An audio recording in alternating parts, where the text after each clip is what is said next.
کیا مسلمان پہلا ریلیجن تھا؟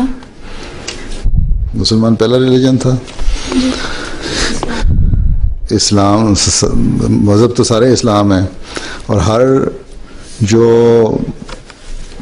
اللہ تعالیٰ کی طرف سے آیا ہوا مختلف دین آئے ہیں، آدم سے لے کے اب تک حضرت علیہ وسلم تک، اسلام آنے تک مختلف مذہب آتے رہے، یا کچھ مذہب آئے یا ان مذہبوں میں نبی پیدا ہوتے رہے ہیں۔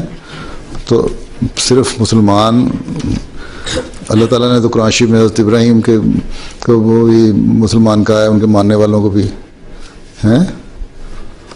تو اسلام جو ہے مطلب ہے اسلام کا کہ فرما برداری، اطاعت۔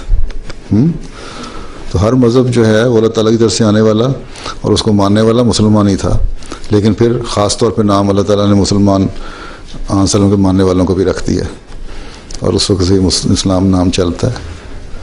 لیکن صرف یہ منوپلی نہیں ہے صرف مسلمانوں کی کہ وہی مسلمان کہلا سکتے ہیں، پرانے مذہب والے بھی مسلمان تھے، اس لیے کہ وہ اللہ تعالیٰ کے نبیوں کو ماننے والے تھے۔